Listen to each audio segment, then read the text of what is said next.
Good afternoon. This is how we're going to show you how you can set up your patients on the LifeWIRE system and how to indicate the questions that they want and the times that they could be used. So any questions before we get started? No, nothing right now. Okay, great. So what you'll find is you've already been set up with a with your login and your password. So to log into the account, you just go to lifewire.ca, as you see up here, or www.lifewiregroup.com. Either way will get you into the system. And you just really click on Login.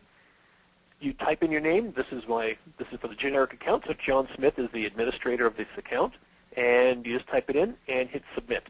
If for some chance you've forgotten your password, just click on Reset Password, and that'll send you a generic password to start with in your email, and then you can go in. Once you've set that up, you can create a new password, whatever one you want to use. So once you're set up with the username and password, you click on Submit, and that'll give you into the opening dashboard in terms of the opening screen for LifeWIRE. And you'll see there's a home page, obviously shows you're logged in, a usage report which is showing how much your group is using the system, My Account, which is your account if you're actually using the service yourself, and an administration function, which is here, which shows user management, your question manager, group settings, and your group messaging. So in this particular, today what we're going to do is to show you how to set up a user for your account and set up the questions for them. So you click on User Management, as you can see on the screen. And of course, feel free to ask questions as we go. And this is the main screen. You see there's a number of buttons here. The plus sign refers to adding a patient or a user. The green is for refreshing the screen. For each patient you have on here, a user, you've got the pencil, which represents editing. You've got the scissors, which are deleting. And the monthly usage, excuse me, which are the graphics, which basically is how much that individual is using it. You then have the username, their full name, an email address if you're using an email address, how many messages they haven't answered, if at all, and really the last time that they've logged in or if you've logged into their account. So in terms of setting up a user, you have two ways you can do it. One, depending on the users that you have, you could just send them an email invitation. So this is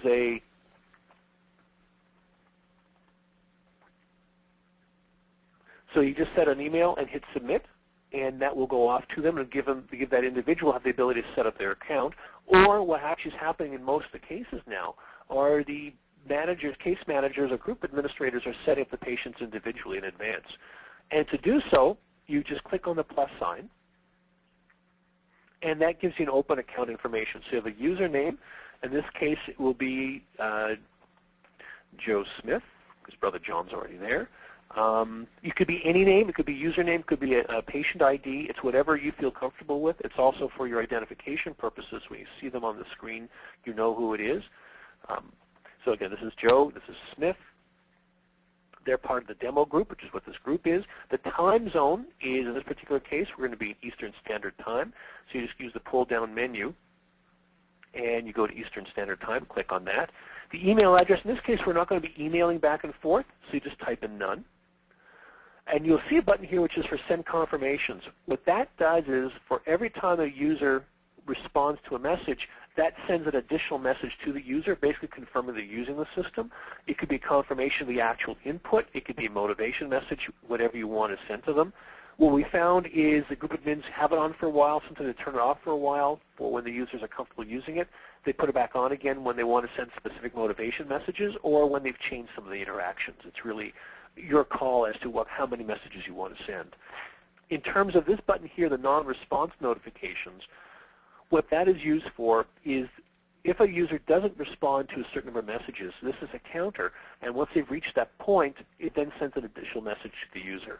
So in this case, it's set at 5, which means there'll be 5 messages sent to a user. If they haven't responded after 5 messages, it will then send a message to the individual noting that they haven't responded and to follow up with you. And similarly, it'll send you a message to let you know that the user hasn't set up. If you set it down to 1, depending on the interactions, you also set it down to 1, which means for every message or any question you ask of them, if they haven't responded, after 4 hours, it will then send them a message and again send you the message. Excuse me. Any questions? Once you set the information on, basically you update user information, which is here.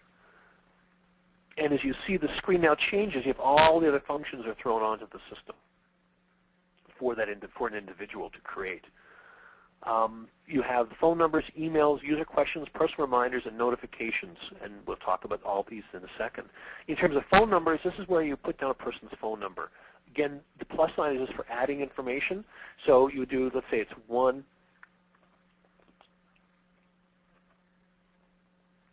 and you put down the type of phone. In this case, it's a mobile phone. That's just really for your purposes. It's not doing anything else. And again, in this case, you can see it's already saying I've got that number, which I made a mistake on. And so it tells you when if someone's already in the number's already in the system. In this case, we're changing the number, put the proper number in, and it shows fine. Then you pull down the carrier number. Let's say it's AT&T. You put the AT&T number on, and that's all the information you need. You click the plus sign, which is to save changes, and then the changes are saved in the system. You notice, again, you've got the ability to edit, which is to edit the phone number, to delete the phone number. And you have this number here, button here, which is to confirm the phone number that's being used. And we'll show that in a moment. Again, it shows the phone number, the type, the carrier. Is it active or not? So again, is this the number you want to use for the person? If so, once they've confirmed it, we'll talk in a moment, you'll hit active, which means it's the phone that will be used. In some cases, a person may have multiple phones, or if in the case of dealing with adolescents, they may have a phone and the parent's phone on here, and sometimes as a punishment, the adolescent's phone is taken away. What it allows you to do is to turn that one off and activate the parent's phone so the interactions will still go to the parent even though the adolescent doesn't have a phone, and the interactions can still continue. This confirm button is activated when a person confirms their phone number. So when you push this button, which you can see there, and it says a message has been sent to the phone, what happens is a message is sent to the phone and asking the person, basically let them know they're using the service, and to confirm they want to use the service. And they have an option of pressing Y for yes or N for no. Y for yes means they want to use the service, and that system confirms. And if they hit no, they won't confirm. And that's an electronic system that happens here, and we have our electronic record of their confirmation. So once that's done, you activate it, and then you go on to the next tab. In this case, it's in terms of email. We haven't used an email, but if you want to use an email, the same kind of thing could be done against an individual who didn't show any, but you can create one. In this case, let's say it's very busy dad at LifeWIRE.ca.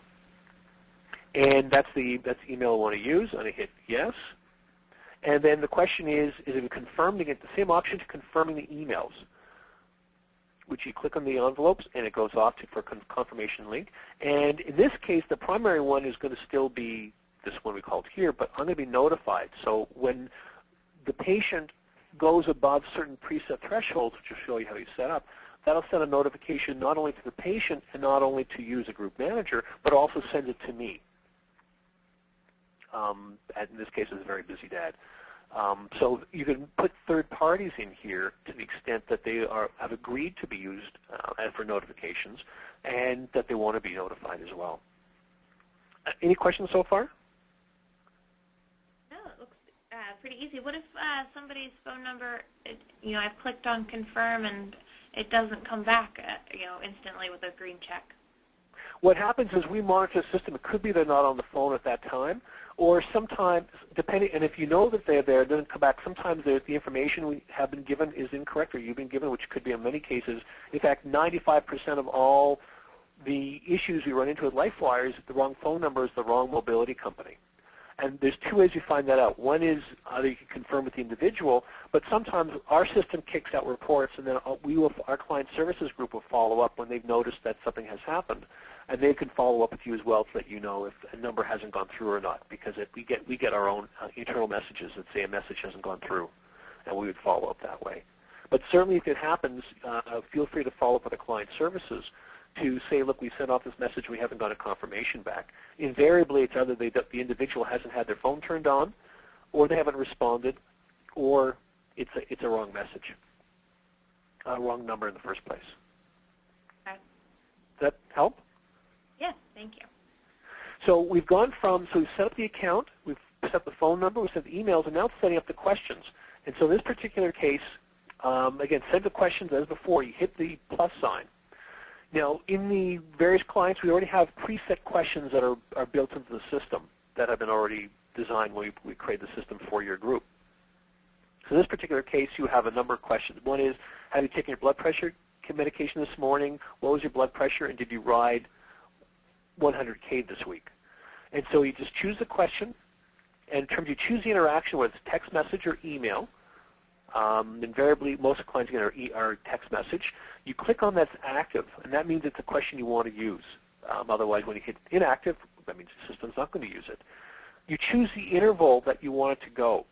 So do you want it to be once, or you want it to be daily, weekly, monthly, or annually? And that determines the frequency. If you hit weekly, what that allows you also to be able to do, as you can see on the screen, you can choose the day or days of the week that the message goes off. In this case, Monday, Wednesday, and Friday. And you then choose the start date when you want the service to start. Let's say it's going to be the 28th of May. And you can either choose an end date, could say you only want to check for 3 months, or you can leave it open, which means you leave it open-ended. It's really however you want to use the system you think is most valuable for your clients. In terms of the start time, what you would basically do, it's a pull-down menu, so you choose a start time because you're looking at the blood pressure. Let's say it's 5 p.m. And you just click the check mark, and there you'll have it. So you can see the question, you see how many have answered, the interaction, when is it going to go. Obviously, it hasn't run yet, but the next run is scheduled to go on the 28th of May, in this case, at 5 p.m. And is that any questions? No, that's great. It's very easy. You also, so these are for the interactive questions. You also have personal reminders, which really allows you to create questions that are very specific to the individual. So it can be as simple as, thanks for your thoughts. And you can just send it off as a once. And you can see here, you send the message, and you have a number of characters, because with text messaging, you have only a maximum of 140 characters. So this tells you exactly how many characters you have remaining. Again, it's text message. It's active. So again, the start date, we want that to be, again, we'll say it's going to be today, since that should be today. And we'll have that message go off at 6 o'clock today. And that gets scheduled. It could also be a motivation message. And again, is, don't forget to grab your lunch today.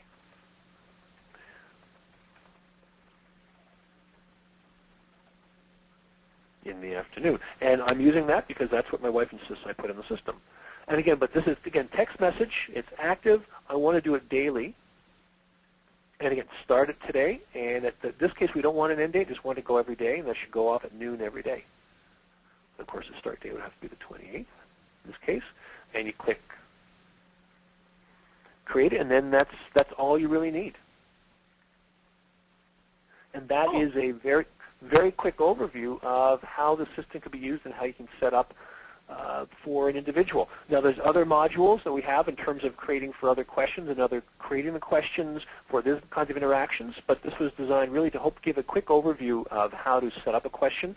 For any questions that you have, feel free to email us or call us at the numbers that you've been provided with, and we look forward to hearing from you, and hopefully it goes just as smoothly as you saw it on screen. Thank you very much.